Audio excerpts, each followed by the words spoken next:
Meus irmãos, eu gostaria de compartilhar uma palavra que o Senhor ele tem falado comigo. Eu acredito que o Senhor também falará com a igreja. O Evangelho segundo escreveu Mateus, capítulo 5, capítulo 4, verso 18. Glória a Deus.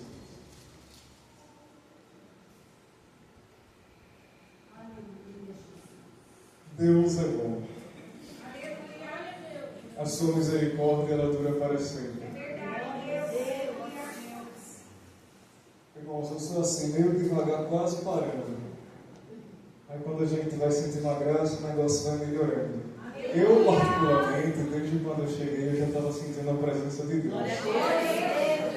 Durante a oração, nos louvores, Deus ele já falou comigo, já confirmou muitas das suas promessas.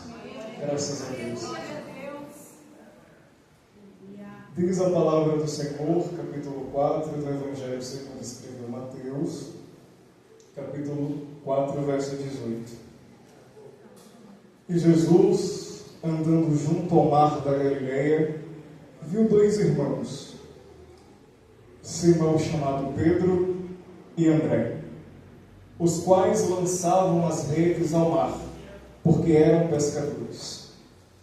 E disse-lhes: Vinde após mim, e eu vos farei pescadores de homens. E eu vos farei pescadores de homens.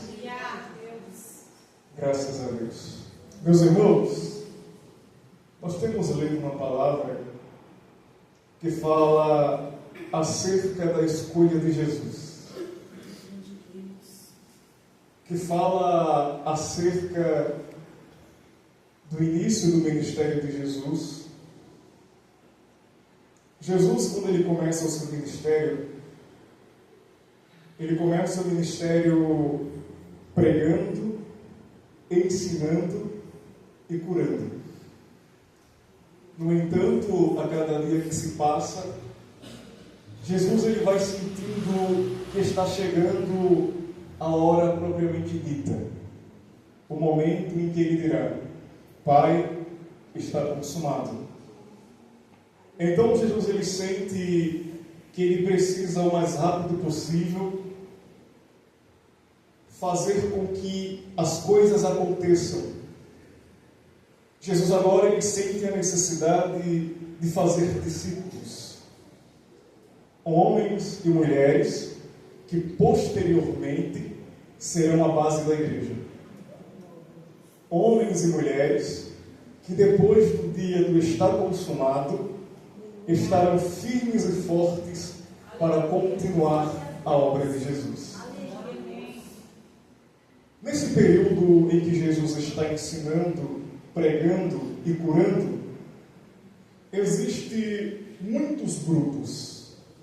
Grupos esses formados pela elite, formados por aqueles que realmente sabiam como falar, sabiam como convencer. No entanto, eram homens contaminados pelo seu próprio ego e por muitas das vezes, talvez, pela vontade de aparecer. Eram homens que foram provados, selecionados e agora fazem grande parte de grandes grupos. Grupos esses que são chamados de fariseus, saduceus, zelotes, essênios, escribas, herodianos.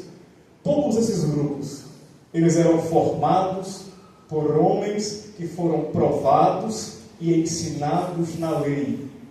Homens que foram selecionados. Todo fariseu, todo saduceu, todo zelote, todo escriba, todo essênio, todo herodiano, todos esses passaram por uma seleção que lhes deram uma característica de pessoa apta a estar ali fazendo parte daquele grupo. Ninguém estava ali por misericórdia. Todos eles estavam ali porque eles eram bons. A lei judaica, ela dava base para que todo homem, toda mulher que tivesse um filho, que concebesse a uma criança, essa criança fosse do sexo masculino, a primeira coisa que eles queriam é que essa criança fosse o Messias. Era uma honra saber que o seu filho seria o Salvador e Rei das profecias. Mas, se o seu filho não demonstrasse que ele era aquele que estava nas profecias, o segundo desejo do coração de todo pai e de toda mãe era que o seu filho fosse um sacerdote. Se o meu filho não é o Messias, eu quero que ele seja um sacerdote. E logo eles iam acompanhando o desenvolvimento da criança. Todos os dias eles lhe faziam pergunta daquilo que eles estavam sendo ensinados na escola. E se de alguma forma aquela criança apresentasse algum tipo de talento e desenvolvimento, eles iriam procurar o melhor rabino, iriam procurar o melhor professor, iriam procurar o melhor mestre, e iriam lhe pedir encarecidamente: pegue o meu filho e o tome por aluno, ensine-o na lei, ensine-o nos estatutos, para que depois, posteriormente, ele possa passar na seleção e se torne um daqueles grupos. O rabino, por sua vez, iria avaliar a criança. Eu vou lhe fazer perguntas da lei. Isso, isso e isso. Se a criança respondesse certo, logo ela estaria pré-selecionada. Era o costume da lei. A Bíblia diz que o próprio Paulo, ele aprendeu aos pés de Gamaliel. Ele tinha um professor. Mas quando nós olhamos aqui para o capítulo 4, verso 18, nós vamos ver que Jesus ele está andando pelo mar da Galileia. Ora, quem está no mar da Galileia, a primeira coisa quer dizer que não foi pré-selecionado. Não passou no teste. Não foi bom o suficiente. Talvez foi até bom, mas teve alguém que foi melhor. Quem está no mar da Galileia pescando, o primeiro significado que tem isso é que ele é uma pessoa comum, normal, entre os normais. Não tem nada com que fez dele o melhor para estar fazendo parte daqueles grupos. A Bíblia diz que todos esses homens que fazem parte desses grupos, eles têm um costume em comum. Eles andam pelas praças. Eles andam para lá e para cá. Eles oram em voz alta. E a Bíblia diz que essa ação, essa atitude, nada mais é do que a vontade própria de chamar a atenção. Nada mais é do que a vontade de mostrar que sabe. Nada mais é do que a vontade de mostrar aonde está e o que conquistou. Eles procuravam a praça mais movimentada, aonde fosse maior o fluxo de pessoas, estendiam as suas mãos para o alto e faziam a sua oração mais bonita. Estendiam a sua cabeça e procuravam as melhores palavras para se dirigirem ao Senhor. Mas é tão interessante que quando Jesus ele decide fazer discípulos, Jesus ele não vai procurar ninguém por essas praças. Ele decide que ele vai para o mar da Galileia, aonde estão todos aqueles que talvez foram reprovados nos testes. Não passaram no teste de conhecimento. Foram reprovados pelo homem, desacreditados pelo homem. E Jesus começa a andar pelo mar da Galileia, onde estão os comuns, os normais, os reprovados e talvez até os destituídos. E ele escolhe o primeiro. E lhe diz: venham após mim, e eu vos farei. Essa palavra fazer, eu vos farei, Jesus está dizendo: eu vou formar você. Eu vou ensinar você. Sabe qual é o primeiro contraste que nós encontramos até aqui? Que faz Jesus o melhor dos melhores, o dono de tudo. É que o costume é que o pai da criança procure o rabino. Mas aqui, o rabino Jesus, que sai para procurar quem vai ensinar. Sabe o que Jesus está lhe dizendo com isso? Você está aqui, não é porque você saiu da sua casa para me procurar apenas. Eu fui na sua casa e lhe busquei até aqui. Você está aqui nessa noite é porque Jesus lhe escolheu. Porque nós não temos força o suficiente. Nós não temos força o suficiente para dizer: eu suporto te seguir. Eu suporto andar em teus caminhos. Eu suporto a dor e a aflição de te seguir. E eu estou aqui pela força do meu braço. Não. Você está aqui porque Ele te escolheu e tem te sustentado com a força do seu braço. Foi Ele que foi te chamar lá no mar da Galileia, no lugar dos esquecidos, daqueles que ninguém escolheria, e lhe trouxe até aqui. Ele está lhe dizendo: eu lhe chamei. Eu lhe escolhi. E por isso você está aqui. Eu quero que você imagine comigo. Imagine se nós dependêssemos da opinião ou dos testes dos homens para serem escolhidos por Jesus. Eu tenho certeza que tem um vizinho seu, um primo, uma vizinha, que tem um monte de coisa para falar de você. E que se Jesus perguntasse para ele: eu deveria escolher ele, ela teria um monte de motivo que tirava o crédito da escolha.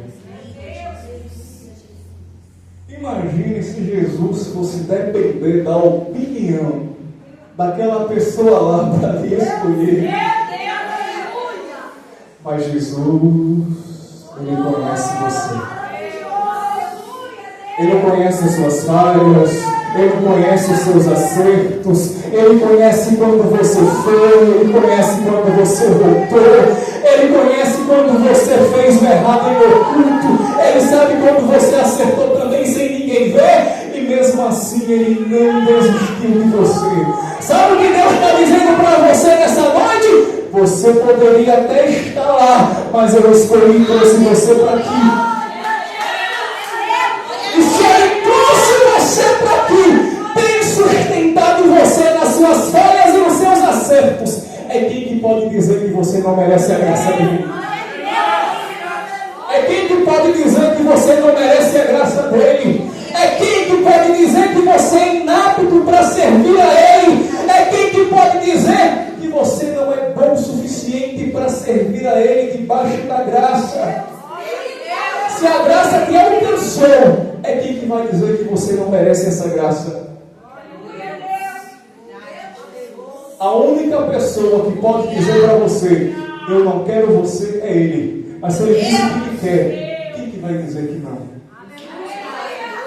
Operando Deus, quem impedirá?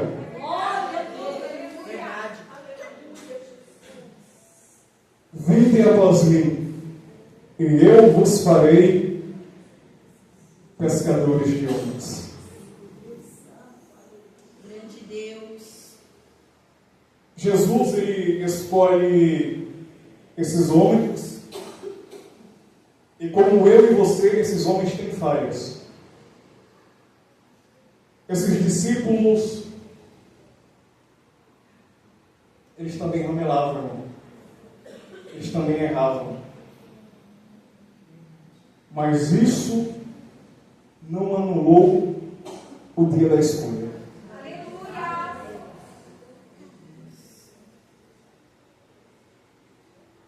Antes de Jesus iniciar o seu ministério, havia um homem que a Bíblia diz que foi o precursor. Um homem chamado João Batista, que também inicia o seu ministério pregando a mesma mensagem. Arrependei-vos, porque é chegado o reino dos céus. João Batista, assim como Jesus, também tinha discípulos. Certa feita, João Batista está em reunião com seus discípulos. Antes dessa reunião, João Batista tinha batizado Jesus e tinha falado em alto e bom som para todo o público que ele estava presente naquele batismo. É Ele que tirou o pecado do mundo. Até aqui eu vos batizei com água, mas Ele vos batizará com o Espírito Santo e com fogo. Depois desse episódio, os discípulos de João Batista, juntamente com alguns fariseus, criaram um debate, uma discussão entre si. E esse debate ele era pautado justamente no início do ministério de Jesus. Assim como João Batista, Jesus também ele começou a batizar. Os discípulos de João Batista começaram entre si a se perguntar: vocês estão vendo que aquele homem que João Batista falou, que tirava o pecado do mundo, que batizaria com o Espírito Santo e com fogo, todas as pessoas que vinham aqui com a gente estão indo com ele? Vocês perceberam que a popularidade desse homem, que João Batista fez menção, está maior do que a própria popularidade de João? Eles começam a ter uma discussão e começam a chamar João também para o meio da discussão. João, tu tens visto que aquele homem do qual tu deste testemunho, falando que ele tiraria o pecado do mundo, falando que ele batizaria com o Espírito Santo e com fogo, tem acontecido uma coisa que não tem nos agradado. Todos que vinham para batizar com a gente estão dando meia volta e começando a batizar com ele. A fila do batismo aqui, João, está diminuindo. Está todo mundo começando a perseguir ele. Isso os discípulos de João. E a Bíblia diz que alguns dos discípulos de João, posteriormente, se tornam discípulos de Jesus. Ou seja, realmente, a popularidade de Jesus estava maior do que a de João. Glória a Deus. E os discípulos de João não queriam aceitar. Colocaram João Batista contra a parede e falaram: e aí, João, tu não vai fazer nada? Aí João Batista, cheio da graça de Deus, Aleluia. Deus é bom. cheio do espírito da humildade, porque crente tem que ser humilde e reconhecer. Respira bem fundo.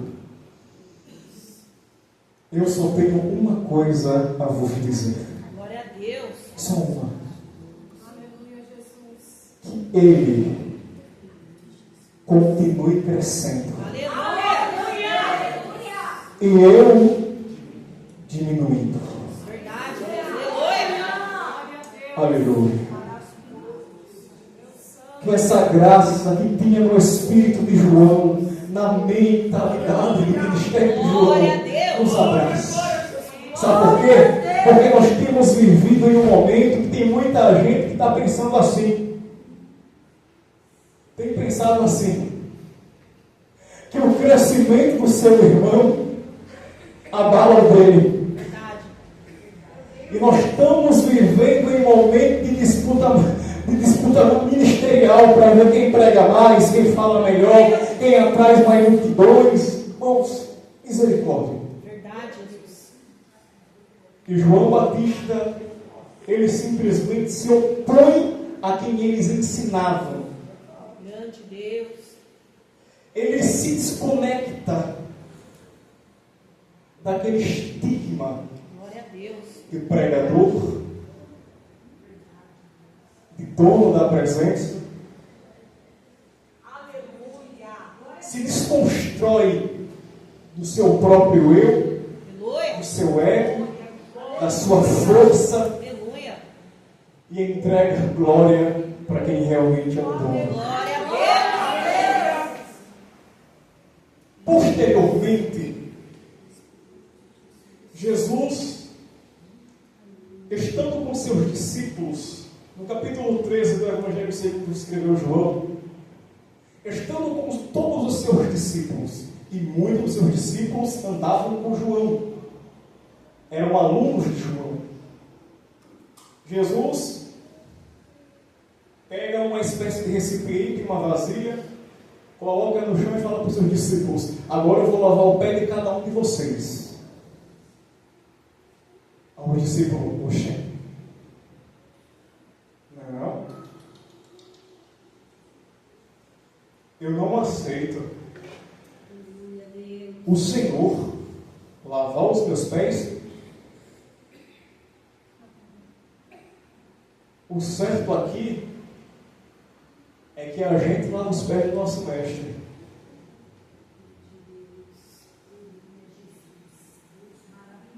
Aí Jesus pega e fala: se eu não lavar os pés de cada um de vocês, vocês não debatem comigo. Sabe o que Jesus estava ensinando? É que o maior serve ao menor. Glória a Deus. E Jesus, ele não é um pregador que só ensina com palavras. Quando Jesus disse: vai, pregue, é porque ele já tinha ido e pregado. Quando Jesus disse: vai lá e cure, é porque ele já tinha ido e já tinha curado. Vai, liberte, é porque ele já tinha ido e já tinha libertado. Jesus está dizendo: eu vos farei, eu vou formar vocês. Aquilo, de todas as formas, destruía os estigmas dos discípulos. Os discípulos dentro de si tinham uma construção que eles eram superiores aos seus ouvintes. Verdade. Que eles eram maiores do que aqueles a quem eles tinham que servir. Grande Deus. Aleluia. Mas Jesus, ele começa a ir na contramão. Você, pregador, não é maior do que o ouvinte que ouve a sua pregação. Você, cantor, não é maior do que aquele que está ouvindo o som da sua voz. No ministério de Jesus, quem era para ser servido se levanta para servir. E tudo que sai dessa linha de raciocínio e direção não é evangelho. Verdade. É apenas construção de homem. Deus maravilhoso. Certa feita, no capítulo 12 do Evangelho segundo escreveu também João, tem uma grande e ampla mesa.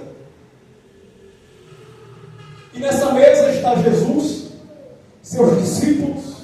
Nessa mesa tem pecador de tudo que é espécie, tudo que é jeito, tudo que é pecado. Tem também homens que não aceitavam sentar com os pecadores. Tinha juízes, né? Como sempre vai ter.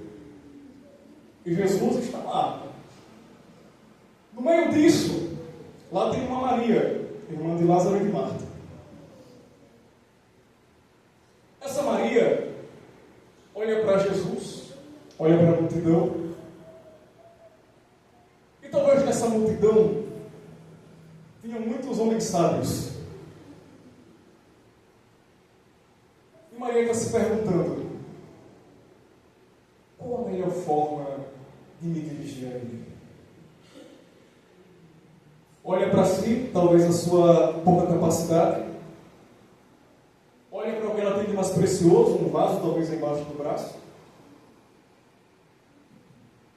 Eu vou tacar isso aqui nele. Olha o que eu tenho de mais precioso. Glória a Deus.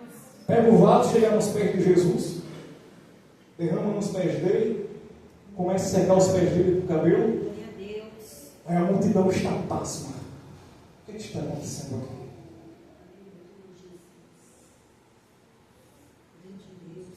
Talvez tenham preparado o melhor discurso para se dirigir a Jesus. Mas ela chegou com uma forma que não agradou a multidão. Aí Jesus olha, não reprova, mas lá tinha quem reprovasse. Aí um dos discípulos olha e fala: você endoidou? Está louca? Esse negócio é valioso que você jogou nos pés dele. Se você vendesse e desse para os pobres, era mais lucro do que tacar isso aí nos pés dele. Jesus responde por ela. Não é ela que se defende, é Jesus que defende ela. Aleluia. Vocês podem a qualquer momento pegar tudo que vocês têm e dar para os pobres. Mas enquanto eu estiver aqui, Glória a Jesus. Aleluia. que não vou estar aqui para sempre, deixe ela fazer como ela quer. Se ela quer me entregar o que ela tem de mais precioso, ela entrega e ninguém vai reprovar ela. Aleluia.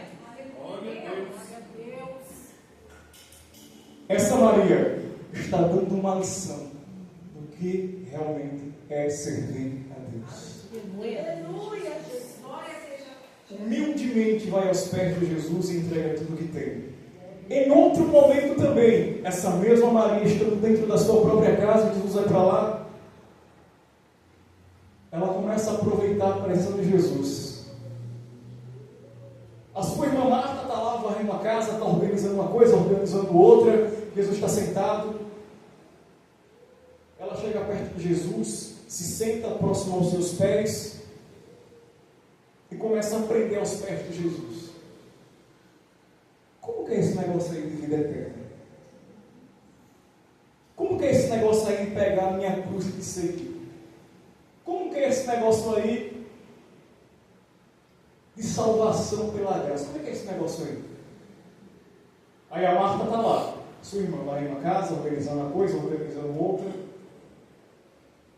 Está mais preocupada com a recepção do que com a atenção.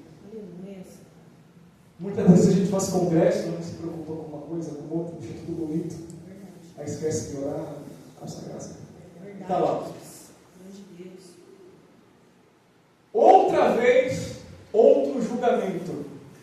O Senhor não se preocupa que eu organize tudo isso aqui só e a minha irmã fique apenas nos teus pés aprendendo aí, conversando. Jesus fala para ela: ela escolheu a melhor parte, da qual ninguém poderá tirar dela. Ninguém. Ninguém poderá tirar dela os momentos de ensinamentos que eu posso proporcionar. Glória a Deus. E eu vos farei pescadores de homens.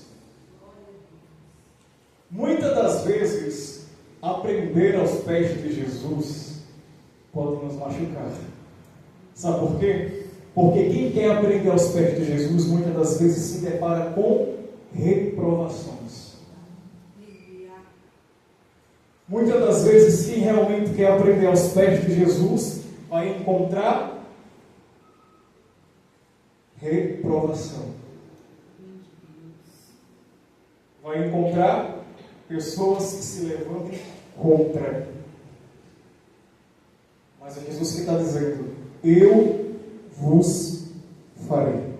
Aleluia. Aprender aos pés de Jesus, muitas das vezes, significa ir contra o que todo mundo está fazendo. Quando Jesus ele fala: eu vim vos trazer espadas, ele está dizendo: eu vou ensinar para vocês uma forma que, se vocês botarem em prática, infelizmente vocês vão encontrar resistência. Os homens, os melhores da região, dos grupos que eu citei, eles não conseguiam, de forma alguma, se desconstruir de si mesmo, de tudo que eles sabiam, de tudo que já tinham aprendido antes de Jesus. Eles não conseguiam se desconstruir do seu orgulho, eles não conseguiriam se desconstruir das suas mazelas, passar por cima do seu próprio orgulho, se desvincular de tudo que Jesus reprovava para servir a Jesus.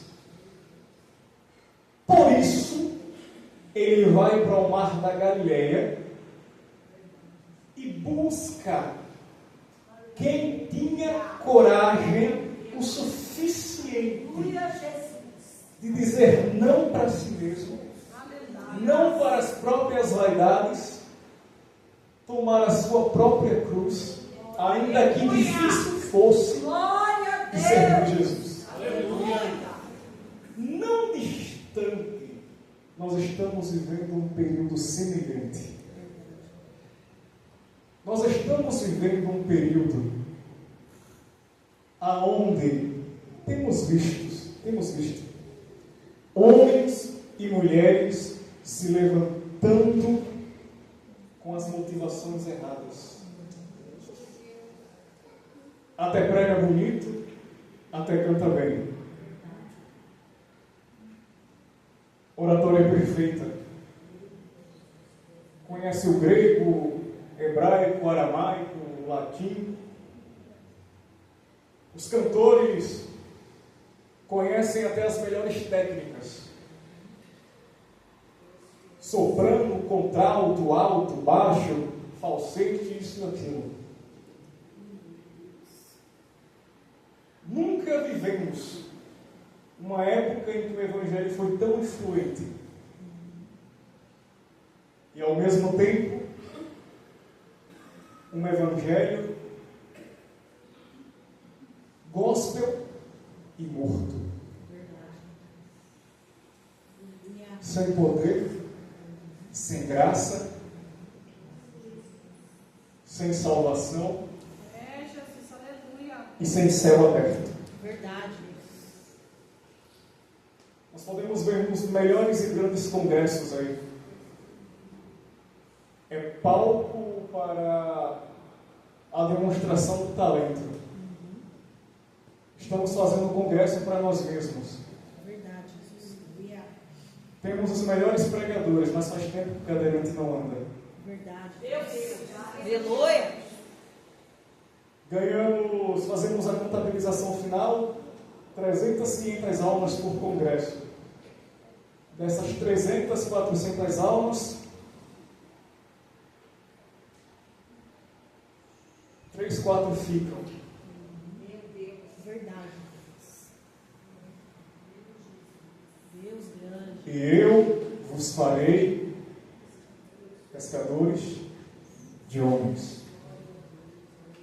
Jesus Jesus ele precisava pegar os seus discípulos que aceitassem se desconstruir, se desvincular de si mesmo e ensiná-los a ser diferente dos saduceus, dos fariseus, dos zelotes, dos escribas, dos essênios e dos herodianos, para que posteriormente esses homens que estavam sendo formados por Jesus fizessem o que esses homens citados antes não faziam.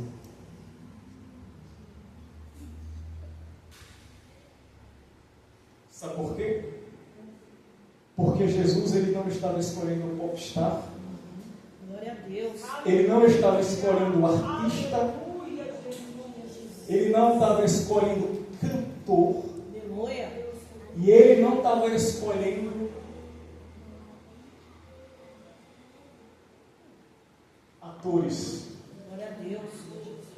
Ele estava escolhendo guerreiros. Aleluia. Ele estava escolhendo homens e mulheres que se levantariam para salvar almas. Aleluia. E almas você não salva na malandragem. Alma você ganha na guerra, irmão. Almas você ganha no seu quarto de oração. Glória a Deus. Aqui, quando se levantam e se convertem, é apenas a demonstração das almas que você já ganhou no seu quarto de oração. Glória a Deus. E Jesus ele queria ensinar isso para os seus discípulos. E eu vos farei pescadores de homens. Sabe o que está faltando em nossos dias? Homens e mulheres que realmente saibam e aceitem o que é o Evangelho. Que aceitem pagar o preço para ver a glória de Deus manifesta. Em nossos congressos de hoje, nós podemos contabilizar os valores que são gastos para trazer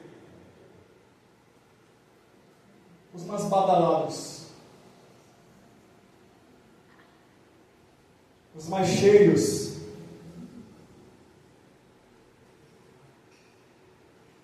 os melhores que estiver tendo na atualidade.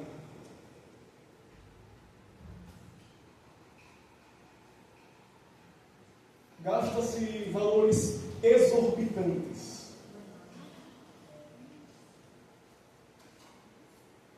E a cada dia que passa, nós estamos vivendo esse evangelho inflamado.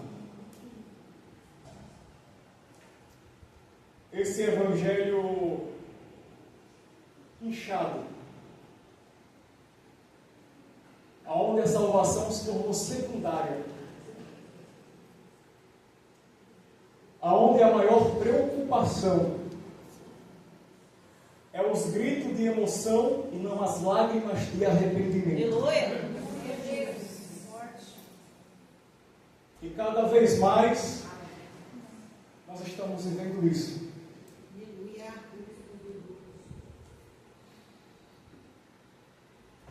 As preocupações hoje têm sido mais o movimento, os gritos e os berros, do que pregar uma palavra que a igreja vai passar a semana inteira remoendo. Verdade, Jesus. Glória a Deus.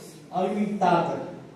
Aleluia. Totalmente pautada na cruz. Glória a Deus. Uma palavra que lhe ensina a pegar os seus talentos e dons e colocar de trás da cruz. Nós estamos vivendo momentos aonde qualquer pessoa que saiba fazer qualquer artimanha, saiba engrossar a voz, como que a nossa igreja ela dá credibilidade a uma bárbara, a um escárnio, a uma nojeira como essa.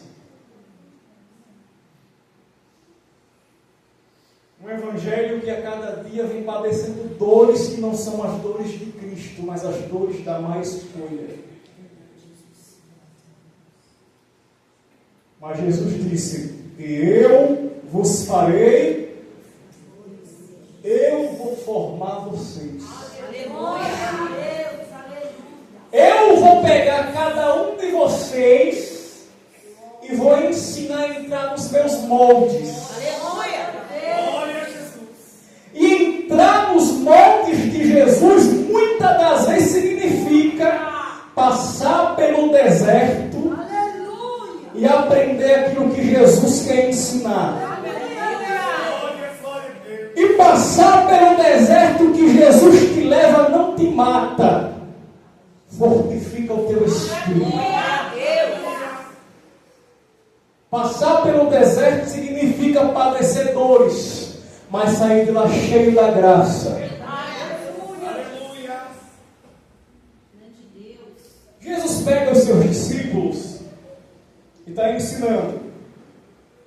Nós vamos ver que em muitos capítulos nós vamos perceber que Jesus ele vai colocar os seus discípulos em momentos estreitos. Pega Pedro, que é muito acostumado a pescar em alto mar,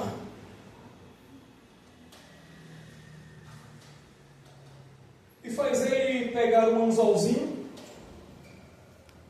ir para a margem do mar, qualquer beira ali que tivesse mais melhor, lançar o seu anzol.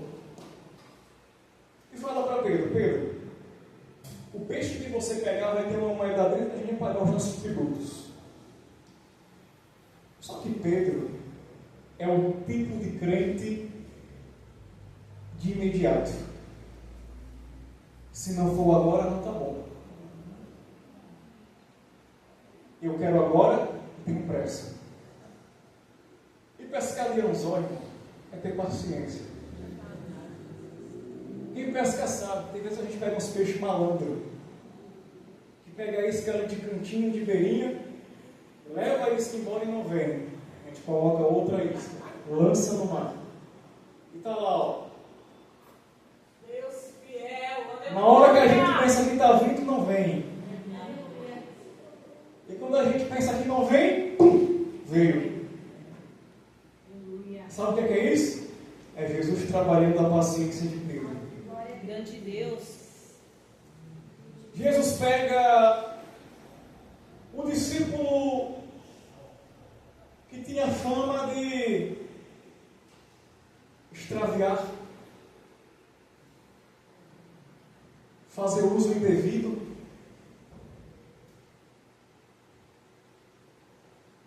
do dinheirinho, e deixa cuidando das finanças.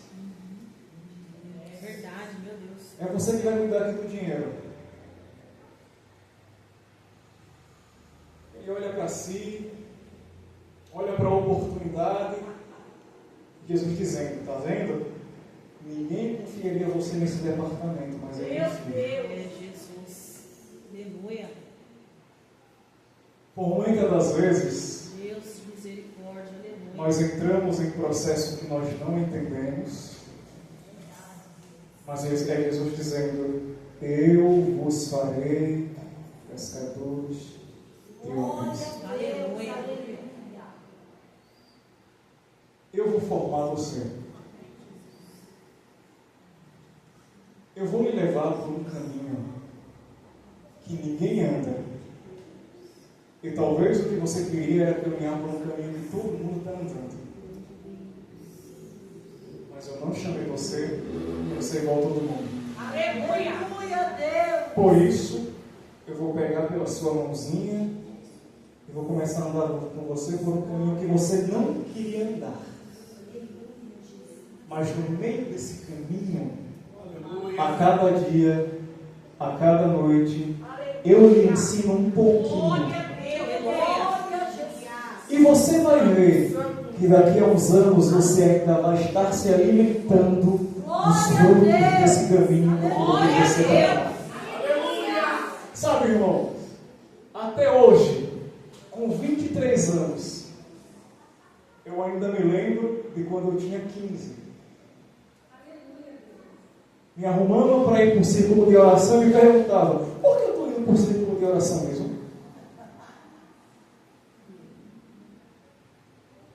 Me arrumava, chegava no círculo de oração, morava, não acontecia nada, voltava para casa. Só que é hoje eu estou colhendo os frutos do meu pouco plantio, da minha pouca entrega, mas eu estou colhendo. Sabe o que é isso? Eu vos farei pescadores de homens. É aprender de mim, que sou bom, sou manso. Por muitas das vezes, tudo que nós queremos é viver da forma que todo mundo está vivendo. Ouvir o que todo mundo está ouvindo e se portar da forma que todo mundo se porta. Mas o deserto que Jesus permitiu que você andasse é um deserto seu e você tem que aceitar. É lá que você vai aprender todos os dias. Irmãos, quando Deus diz, eu vou fazer, Ele faz. Aleluia. Quando Deus diz, eu estou abrindo, Ele abre. Quando Deus diz, sou eu que vou tirar, Ele também tira. Sabe o que nós aprendemos com isso? Vale a pena. Todo o esforço, toda a dedicação, aprender de Jesus, vale a pena. Fique onde Deus colocou você e aprenda o que Deus quer ensinar. Porque futuramente você vai fazer uso de tudo que Deus vai ensinar. Muito obrigado pela oportunidade.